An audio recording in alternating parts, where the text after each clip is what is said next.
Bertram didn't know he was unusual for a Pomeranian, so he had no idea why his human abandoned him, nor was he aware of when or if his owner was ever coming back.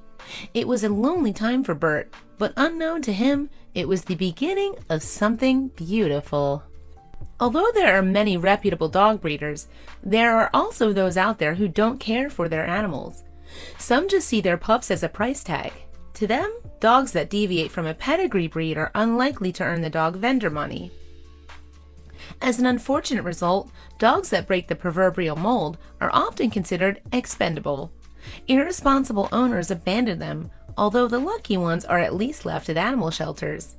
This is just one reason why breeding pedigrees is a controversial subject.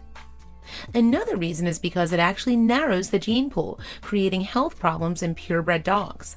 This hasn't stopped desirable companion canines such as pugs and French bulldogs booming in popularity. As the demand for them skyrockets, breeders reap even more rewards. High demand also creates a standard of expectation for certain characteristics. Take Pomeranians, for example, a toy dog pedigree renowned for its small size.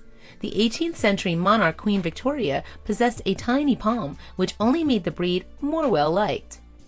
In fact, because the Queen owned such a little one, Pomeranians were half the size by the end of her reign. People therefore expect Poms to be small, but there's always variation of some kind of another in a species. Bertram is proof of this. Bert was just 5 months old when his breeder left him at a shelter for being too large. The dog's owner didn't believe a big Pom would earn them any money, so they abandoned him. But there is someone out there who knows size doesn't matter. To be more specific, that someone is art gallery owner Kathy Grayson, whose property is called The Hole. She lives in New York City, but first saw Bert during an internet surfing session. Grayson was in the market for a potential pet when she noticed him on Pet Finder, and it was love at first sight. There was just something about the look in his eyes, Grayson revealed to the Dodo. Bert was in another state entirely, but the gallery owner didn't let that stop her.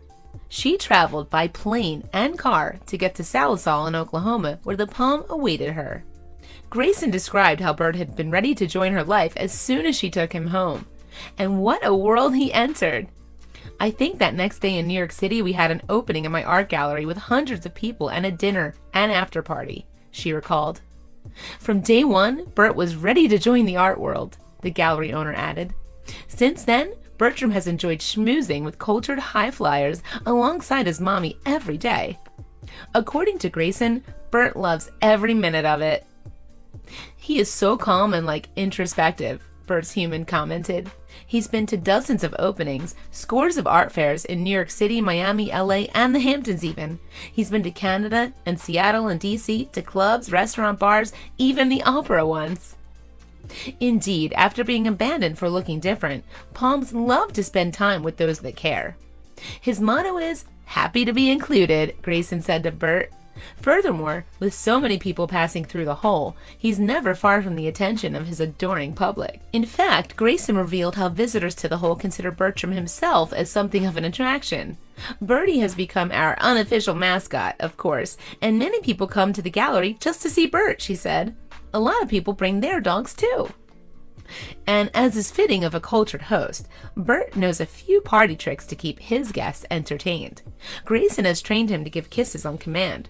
But the Pom's love comes at a cost. If you want your kisses, you've got to bring treats. Indeed, Bertram became so popular that his cuteness actually began drawing attention away from the hole's online presence. The gallery's website was full of people who just couldn't get enough of him. Consequently, Grayson elected to give Bert his own Instagram account. So, in a way, Bert now owns his own art gallery, albeit in a virtual space, and you only have to look at his page's digital footprint to see that he's one popular Pomeranian. The Instagram account Grayson created for him currently has 241,000 followers. Bert's magnetism was obvious to Grayson when she first saw him. She told The Independent on August 7, 2018, "By the time his adult fur grew in and he was fully grown, it was obvious that Bert was the cutest guy in the world."